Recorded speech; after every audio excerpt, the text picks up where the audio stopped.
B of the Sonshine Enterprise, and welcome to another video. Today we're going to be doing a little Q&A. I asked you guys who follow me on Instagram what questions did you have for me about my business, about myself, and I'm going to be answering those questions for you today. Those of you who know me already, some of you might know the answers already, and some of you guys, this is going to be brand new information.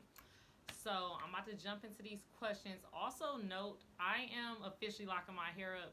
So I'm going to be pausing this video and y'all going to watch it go down. So I got a fro right now, but when we finish this video, I'm going to have locks. All right, y'all. So let's go ahead and get into it. I don't have them in any particular order. So yeah, let's start with, how do you stay patient when teaching your kids new things?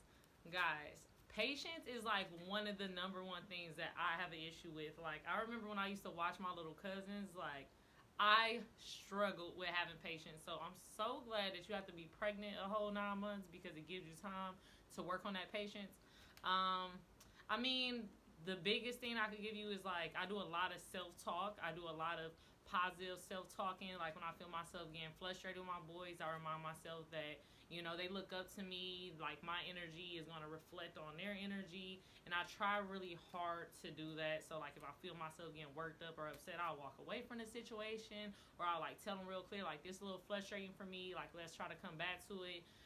But it's really hard. Like, I don't have any clues on, like, this is how you get more patient, but I will say positive self-talk and being very clear and communicating with your kids is a great way to help you be more patient and not hit that wall of frustration. The second question, how do you know all this stuff? So, guys, first off, I'm not going to answer about my education yet because I seen that was another question. But I am a reader. I'm a big reader. I'm a big researcher. I always have been, always will be. So when it comes to the Sonshine Enterprise, when it comes to Sonshine Grind, like, I am very big on figuring it out. If I don't know the answer, I'm going to find out the answer.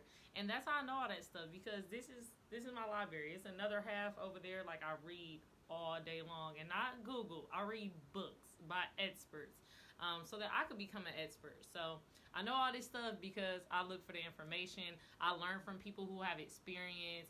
I pay for coaching. Yeah. All right, third question. What is your biggest struggle as a mompreneur? My biggest struggle is time management. Like, I don't care what I do. I don't care how great of a schedule we have going. I don't care how good I time block. I never feel as if I have enough time to get it all done between, you know, actually being a mom and spending time with the kids. You know, that means playing chess with dudes or doing some arts and crafty. That means spending some time with the baby to make sure his development is going. And then you add on laundry. Then you add on dishes. Then you add on healthy cooking. Then you add on grocery shopping. Then you add on, I went to work today. Then you add on the stuff I'm doing for Sonshine. Then you add on what my family needs from me.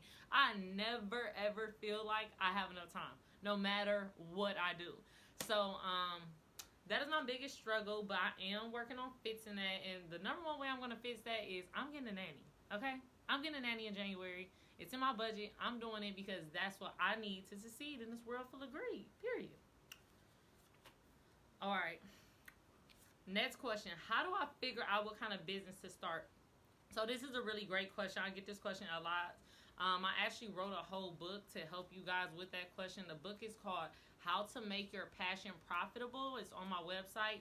So this book kind of breaks down, how do you take those talents and make them into tangible products? How do you take your skills and turn it into sales? So when it comes to what kind of business you should start, I always encourage people to start with whatever their expertise is in. So if you're a teacher and you're good at teaching kids, I would say start a tutoring business. If you are someone who's good at doing hair, I would say, you know, make a YouTube page teaching other people how to take care of their hair, start a salon, etc. So start with what you're good at, start with what you're passionate about, and then take it from there. See what services and products that you can offer. And if you want, like, a more thorough breakdown, I would highly suggest you check out that book.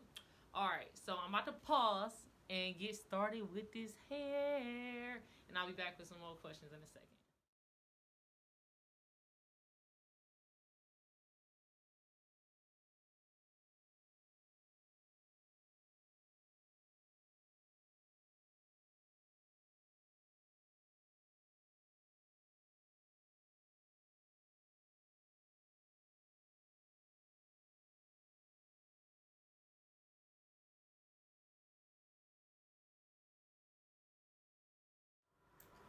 Alright, guys, so we back. I got like 10 locks. Okay. So I did an undercut when I was like, I had already had Cal. So Cal was probably like a month old. So like a year ago, I did like the undercut. So that's why these are like shorter, like right here. But yeah, we out here. It's going down. And like some people be asking, because I started Deuce's lots and I started a couple other people's lots recently. Everybody be like, why do you start with a two-piece twist? Like, I've always started people lots with a two-piece twist because it ends up like thicker. When you do that little coil, which is cool, you know, some people do the coil, but it is shown that like dirt gets in it, and like that's what your lot be filled with at first. Like, it's harder for a hair to like get into that hollow space. So yeah, we start with two-piece twist over here. It's gonna take like 8 to 9 months a lot, but yeah. All right, let's jump back into our questions. How did you come up with your business name? So the Sonshine Enterprise is a name that like I came up with off the fly. Like when I first came up with the idea and the concept, it was like June 15th, 2016, and I filed my license and everything on June 16th, like early, like 3, 4 o'clock in the morning. I had like made the logo and stuff, and basically my concept behind it was like I was really thinking about my son and the concept like you can't pass a job to your kid. And I'm like, let me start a business. And I was thinking about what I'm good at. And at that point in time, I worked for a lot of small businesses, and I had really helped them increase sales or increase their efficiency, their shipping time, something. I'm like, I'm pretty good at coming in here and making things better. So I was like, let me try to do that. So I started my business that night, and I was thinking about Deuce, my Sonshine, and then I was thinking about like an empire. So that's kind of why I went with Sonshine Enterprise. I was thinking Sonshine Empire at first, but it didn't sound good. So yeah, so that's how I came up with my name. And if you guys have ever peeped the logo, Deuce's face is actually in it. So here's like a current or regular business card. So that's Deuce's face in there, and then like these are the first ones that I made, June 16th, 2016. Crazy. So, anyways, next question. How do you schedule things around a baby for your business? So, what I try to do is really time block my time. So, that means like I have work hours. And those work hours primarily occur at nighttime. Like right now, I'm recording. These are my work hours because this is when the baby is asleep. Like he's stone cold sleep generally like 4 to 6 hours before you wake up. For a freaking feeding, breastfeeding moms, like, did y'all tell me it's so hard to get them off of the boob? Stressful. Anyways, we ain't gonna talk about that right now. He generally sleeps like 4 to 6 hours solid. He goes to bed at like 9, 9:30. So as soon as he goes to bed, I generally shower and then get right to work. So I'll work between 10 and 12, or I work between like 10 and 2, 2 to 4 hours. And then I also usually try to schedule some time in earlier during the day, usually around 5 to 7 type of thing, right before I start cooking. After I done brought the boys back from the park, when we're kind of chill, winding down, I might get in like an hour or two of work. So that's generally how I do it when it comes to going to meetings. Not virtual meetings. I usually try to fill those out with the baby here. But any in-person meetings, of course, I arrange a sitter. Next question. How old are your kids and how many kids do you have? So I have 2 little boys. Deuce is 10, and then Callie is 14 months. So he'll be 15 months soon. So yeah, that's my 2 little guys. How do you get work done with a baby around? Girl, I don't know. I'm just saying. So one thing I really try to incorporate is independence in my kids, like really early. And the biggest way that you can get your kids to be independent is by really giving them places and spaces to be independent, by giving them a routine. Like for example, my kids generally wake up at the same time every day.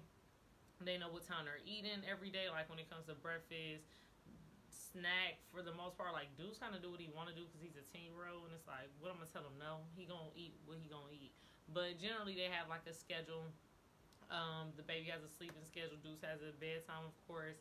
And having a routine in place makes it easier to create space for independence. So like I work from home, so Callie knows when I'm at work, it's more of a independent time. So I do like usually break away from work for like 5-10 minutes, like every hour, 2 hours, so that I could just give him really engaged time versus me really just being in front of my computer. So building a routine and really encouraging independent time by putting them close to you so they feel safe and secure, but giving them toys to play with, giving them books, interact with them a lot before you put them down for independent time.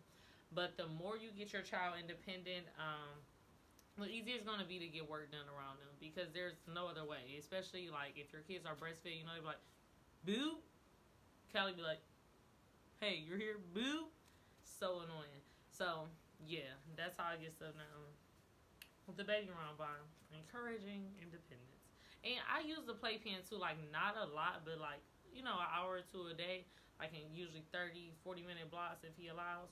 I'll put him in a playpen with his toys, put on his Achilles on YouTube, give him a snack and water, and I'll be right there in my upstairs desk, and we get a lot done like that too. How old are you? I am 29. How do you manage and juggle the kids and business?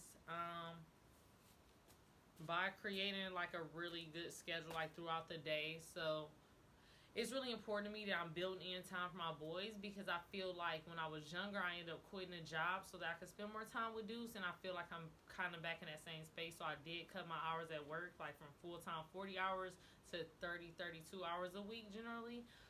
This allows me to get off of work and then take the kids to the park. Like Deuce doesn't go to aftercare. I pick him up straight when he gets out of school, and I usually take them to the playground, do something fun with them.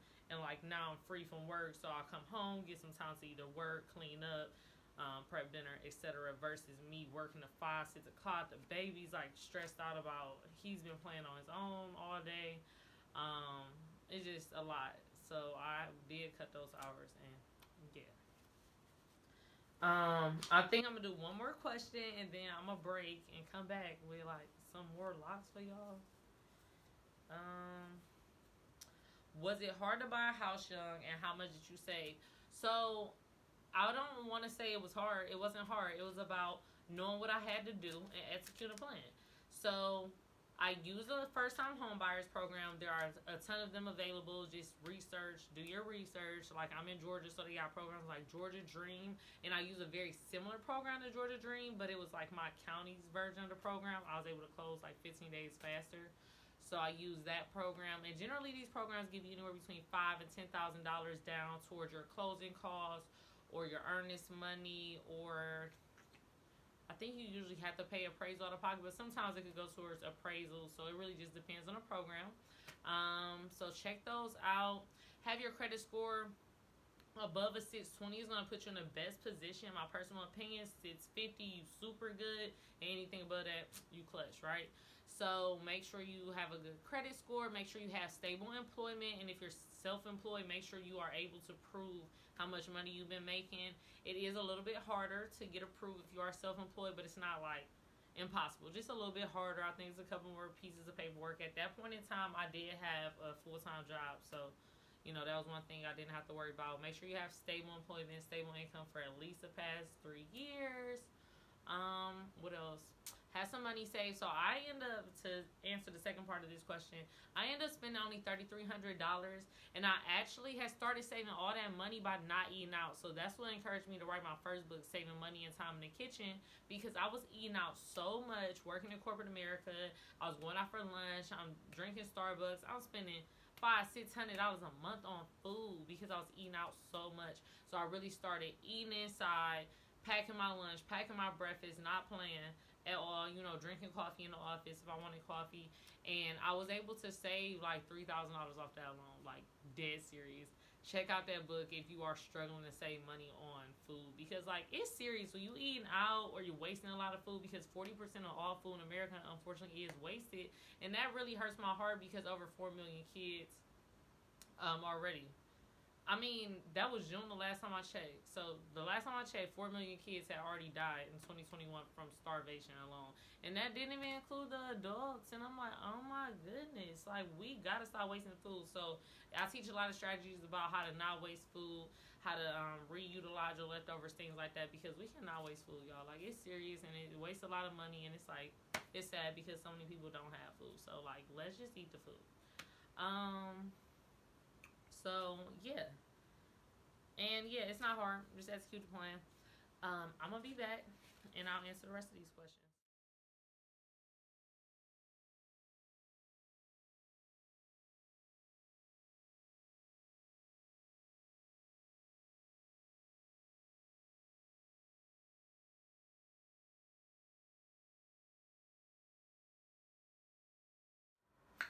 What's up, y'all? We back, and we got logs. We out here. Okay. So yeah, I told y'all I'm gonna finish. But you know, this is tomorrow, but that don't matter. I finished last night. I just looked at super sleepy. I looked super sleepy, so I didn't want to record like that because I don't want y'all to be out here roasting me. Okay, so I needed some rest, and now we back. So let me go ahead and answer these last couple of questions and wrap this video up because I think it's getting a little bit long. All right. So, do the boys have the same dad? No. They're 9 years apart and come from two different relationships. Um, if you could change one thing about your journey, what would it be? As much as dudes gave me a lot of hustle getting pregnant in college, I think I could have waited. I did not need a kid at 18. And don't get me wrong, he definitely gave me a lot of hustle, but I think I would have hustled without him. I would have. And would have had a nice condo. But, you know, that's neither here nor there. And I would have definitely went to law school. So I did have a scholarship. I got accepted into law school. But I hadn't been spending a lot of time with my baby because I was going to school full time, working 3 jobs. So I felt like it was kind of inappropriate to go to law school right then because I wanted to be a mom. So yeah, that's what I would change. Where do you live? Decatur, where's greater? And if you ain't from Georgia, it's like 15 minutes outside of Atlanta. All right. What's one lesson you would tell a brand new business owner on how to be successful? I would say prepare yourself for failure. A big thing that I see a lot of clients struggle with is like they don't want to fail, they don't want to bump their head, they don't want to lose any money. Like that's part of the game. So if you want to win, be prepared to fail because you're gonna have to fail a couple times to learn, and it's just part of the process. So accept it now. My index card stuff. Okay. Why did you start going by Ja? Okay, so if you've been following me for a while, you guys know my government name is Jacqueline. But probably 3 years ago, I started going by Ja B. And Ja actually comes from Ja Ann. Ja Ann is the name I came up with, which is my first name Jacqueline, my middle name Brian. It's like Ja Ann. And I really like it. And Ja, you know, is God. And I'm very much a goddess out here. And I don't know, like I just feel like that's my name. So that's my name. So if you met me in the last 3 years, don't be out here calling me Jacqueline because my name is John. Please and thank you. And also, I'm named after my grandma, and I feel like part of me wanted my own identity. Where do you see yourself in 5 years? Traveling a lot, not worried about no money, and being more of a mom than anything else. How do you start potty training? So I start potty training by putting the baby on a pull up. And I talk to the baby. I say, little baby, we're going to start going pot pot. And that's what we start doing. That's how I start potty training. Potty training, the biggest thing is being consistent. Like when Cal, and it happened with dudes, when they go with their dads, like on a weekend or something, it's like I have to really be like, be consistent after nap, after lunch, make sure they get on a potty. So being really consistent definitely helps. But I start with putting them in a pull up, talking about what's happening, start taking them to the bathroom with me, start taking them to the bathroom 20 minutes after they eat. And eventually they're going to start talking, they're going to start communicating, they're going to try to start getting there. Like Callie, I try to teach them every word. Potty, pot pot, bathroom, pee pee, like he don't. The only thing he says bathroom, bathroom, mom, bathroom. So super adorable, but they'll get it. Where did you go to school and what did you go to school for? I went to Emory University. I actually have a double major in women, gender, sexuality studies and sociology. My original goal was to go to law school. I was on a pre-law track. I did the stuff I was supposed to do for pre-law. I was originally a poli-sci psych major, and had I not had Deuce, I probably would have stuck with those hard-ass classes, but I had to switch it up because I was pregnant, and there was no way that I was about to take stats at Emory pregnant. It wasn't happening. So, yeah. And I also went to Georgia State University for my paralegal certificate. And then I did not just say Georgia State. University of Georgia, the red one. It was an online program. That's what my brain just did that. But I did that like right after college. And how do you do it all? I don't. No. I mean, I do it all because if I don't do it, who's going to do it? Like, you know, I be thinking about when I was growing up, you know how like if someone on the floor and you step over and your mama come back, like, you seen that? Why you didn't pick it up? That's my entire life. Like, if I don't pick it up, who's going to pick it up? If I don't do it, who's going to do it? If I don't write it, who's going to write it? If I don't teach it, who's going to teach it? So I do it all because I put it all on my back. And that means it now got to go somewhere because it's on my back. So that means it got to get done. All right, so I hope you guys have enjoyed this Q&A. If y'all got some more questions, drop them in the comments. And if I get, you know, enough of them, I'll do like a part 2. But I think this one was pretty long. But I know some of y'all only know me on YouTube. And I am going to be starting to post more videos for you guys. I got more time to be recording content. So, yeah, make sure to like, share, and subscribe. And I'll see y'all next time.